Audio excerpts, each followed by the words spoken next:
This last 60 years, we saw several tectonic shifts in computing where everything changed. And we're about to see that happen again. The further performance we drive up, the greater the cost decline.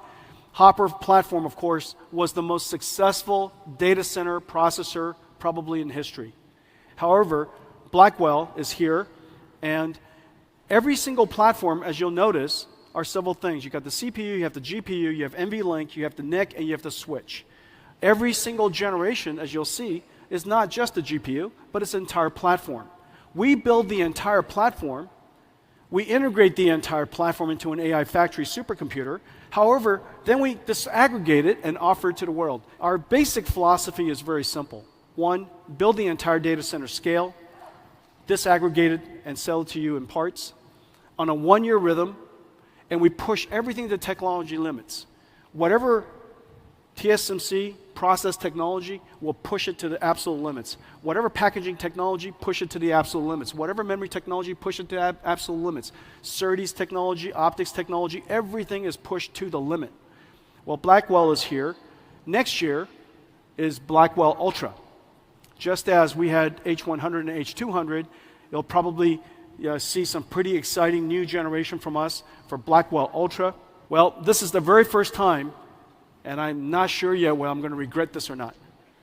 We have code names in our company, and we try to keep them very secret. Most of the employees don't even know. But our next generation platform is called Rubin. So we have the Rubin platform, and 1 year later we have the Rubin Ultra platform. All of these chips that I'm showing you here are all in full development, 100% of them. And the rhythm is 1 year at the limits of technology, all 100% architecturally compatible. So this is basically what NVIDIA is building, and all of the richness of software on top of it. So in a lot of ways, the last 12 years, the company has really transformed tremendously, and I want to thank all of our partners here for supporting us every step along the way. This is the NVIDIA Blackwell platform. Ladies and gentlemen, this is Blackwell. This is our production board. This is the most complex, highest performance computer the world's ever made. This is the gray CPU. And these are, you could see each one of these Blackwell dies, two of them connected together. You see that? It is the largest die, the largest chip the world makes. And then we connect two of them together with a 10 terabyte per second link. And the performance is incredible. Take a look at this. The AI flops for each generation has increased by 1,000 times in 8 years. And so just to compare, even Moore's Law at its best of times compared to what Blackwell could do. So the amount of computations is incredible. And whenever we bring the computation high, the thing that happens is the cost goes down. The amount of energy that is used has gone down by 350 times. Well, Pascal would have taken 1,000 gigawatt hours. 1,000 gigawatt hours means that it would take a gigawatt data center. The world doesn't have a gigawatt data center, but if you had a gigawatt data center, it would take a month. If you had a 100 megawatt data center, it would take about a year. And that's the reason why these large language models, ChatGPT, wasn't possible only 8 years ago. With Blackwell, what used to be 1,000 gigawatt hours to 3, an incredible advance. Our token generation performance has made it possible for us to drive the energy down by 45,000 times. Okay, so Blackwell is just an enormous leap. Well, even so, it's not big enough. And so we have to build even larger machines. And so the way that we build it is called DGX. So this is a DGX Blackwell. This is air-cooled, has 8 of these GPUs inside. Look at the size of the heat sinks on these GPUs. About 15 kilowatts, 15,000 watts, and completely air-cooled. This version supports x86, and it goes into the infrastructure that we've been shipping Hoppers into. However, if you would like to have liquid cooling, we have a new system. It's based on this board, and we call it MGX for modular. So this one node has 4 Blackwell chips. And these switches connect every single one of these Blackwells to each other, so that we have one giant 72 GPU Blackwell. This now looks like one GPU.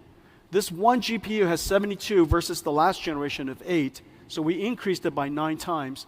The amount of bandwidth we've increased by 18 times. The AI flops we've increased by 45 times, and yet the amount of power is only 10 times. This is 100 kilowatts, and that is 10 kilowatts. And that's for one. You could always connect more of these together, and I'll show you how to do that in a second. There's this confusion about what NVIDIA does. How is it possible that NVIDIA became so big building GPUs? And so there's an impression that this is what a GPU looks like. Now, this is a GPU. This is one of the most advanced GPUs in the world, but this is a gamer GPU. But you and I know that this is what a GPU looks like. This is one GPU. Ladies and gentlemen, DGX GPU. The back of this GPU is the NVLink spine, and it's right here. This is an NVLink spine,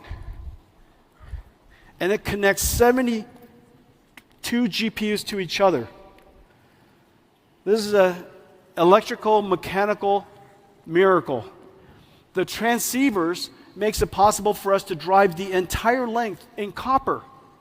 And as a result, this switch, NVLink switch, driving the NVLink spine in copper, makes it possible for us to save 20 kilowatts in one rack. 20 kilowatts could now be used for processing. Just an incredible achievement. So this is the NVLink spine. And even this is not big enough. Even this is not big enough for AI factories, so we have to connect it all together with very high-speed networking. Well, we have 2 types of networking. We have InfiniBand, which has been used in supercomputing and AI factories all over the world. And it is growing incredibly fast for us. However, not every data center can handle InfiniBand because they've already invested their ecosystem in Ethernet for too long. And so what we've done is we've brought the capabilities of InfiniBand to the Ethernet architecture, which is incredibly hard. Ethernet was designed for high average throughput, because every single node, every single computer is connected to a different person on the internet, and most of the communications is the data center with somebody on the other side of the internet.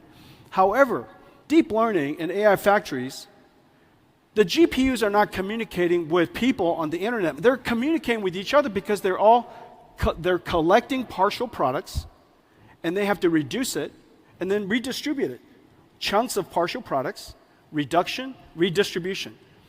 That traffic is incredibly bursty, and it is not the average throughput that matters. It's the last arrival that matters. It's whoever gives me the answer last. Okay? Ethernet has no provision for that. And so there are several things that we had to create. We created an end-to-end architecture so that the NIC and the switch can communicate. And we applied 4 different technologies to make this possible. Number 1, NVIDIA has the world's most advanced RDMA.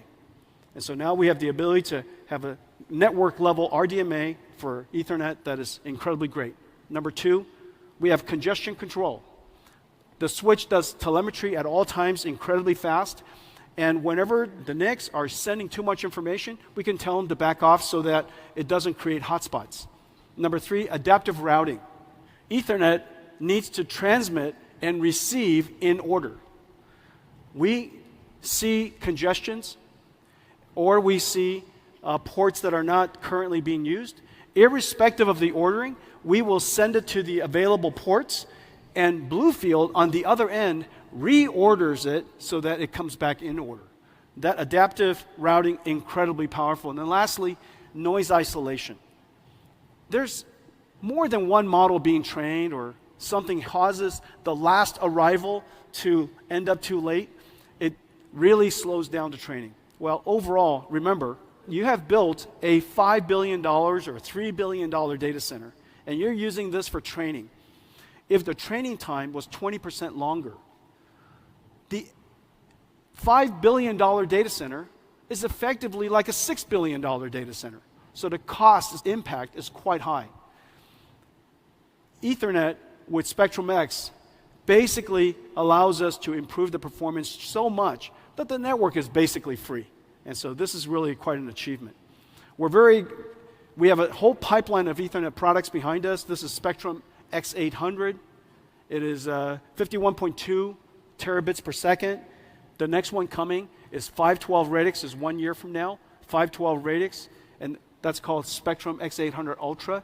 And the one after that is X1600. But the important idea is this. X800 is designed for tens of thousands of GPUs. X800 Ultra is designed for hundreds of thousands of GPUs. And X1600 is designed for millions of GPUs.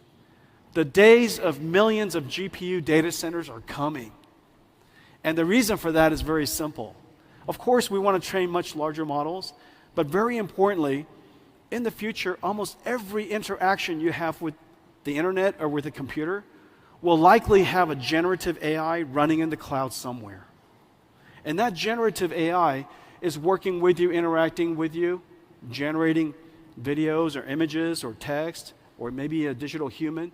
And so you're interacting with your computer almost all the time. And there's always a generative AI connected to that. Some of it is on-prem, some of it is on your device, and a lot of it could be in the cloud. These generative AIs will also do a lot of reasoning capability. Instead of just one-shot answers, they might iterate on answers so that it improves the quality of the answer before they give it to you. And so the amount of generation we're going to do in the future is going to be extraordinary. Let me talk about what's next. The next wave of AI is physical AI. AI that understands the laws of physics. They have to, of course, have excellent cognitive capabilities so they can understand us, understand what we asked, and perform the tasks. Of course, when I say robotics, there's a humanoid robotics that's usually the representation of that. But that's not at all true. Everything is going to be robotic. All of the factories will be robotic. The factories will orchestrate robots, and those robots will be building products that are robotic.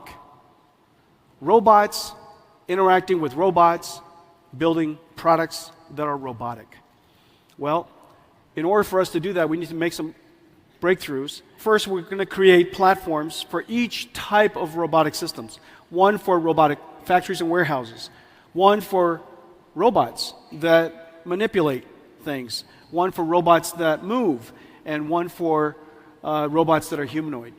And so each one of these robotics platform is like almost everything else we do. A computer, acceleration libraries, and pre-trained models. Computers, acceleration libraries, pre-trained models. And we test everything, we train everything, and integrate everything inside Omniverse, where Omniverse is where robots learn how to be robots. Now, of course, the ecosystem of robotic warehouses is really, really complex. It takes a lot of companies, a lot of tools, a lot of technology to build a modern warehouse. And warehouses are increasingly robotic. One of these days will be fully robotic. Now let's talk about factories. Factories has a completely different ecosystem. A robotic factory is designed with 3 computers. Train the AI on Nvidia AI.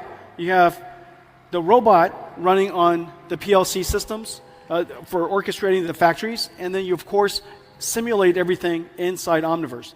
Well, the robotic arm and the robotic AMRs are also the same way, 3 computer systems.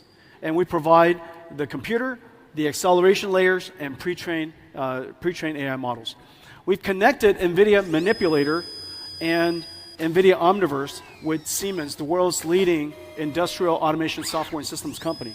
This is really a fantastic partnership, and they're working on factories all over the world. And that's the factory, the robots inside, and of course, all the products are going to be robotic. So there are 2 very high volume robotics products. One, of course, is the self-driving car, or cars that have a great deal of autonomous capability. NVIDIA, again, builds the entire stack. Next year, we're going to go to production with the Mercedes fleet, and after that, in 2026, the JLR fleet. The next high-volume robotics product that's going to be manufactured by robotic factories with robots inside will likely be humanoid robots. And this has great progress in recent years in both the cognitive capability because of foundation models and also the world understanding capability that we're in the process of developing. I'm really excited about this area because obviously the easiest robot to adapt into the world are humanoid robots because we built the world for us. We also have the most amount of data to train these robots than other types of robots because we have the same physique. And so the amount of training data we can provide through demonstration capabilities and video capabilities is going to be really great. And so we're going to see a lot of progress in this area. Well, I think we have some robots that we'd like to welcome. Here we go. About my size. And we have some friends to join us. So the future of robotics is here. The next wave of AI, and of course, you know, Taiwan builds computers with keyboards. You build computers for your pocket. You build computers for data centers in the cloud. In the future, you're going to build computers that walk. And as it turns out, the technology is very similar to the technology of building all of the other computers that you already built today. So this is going to be a really extraordinary journey for us. Thank you all for coming. Have a great COMPUTEX.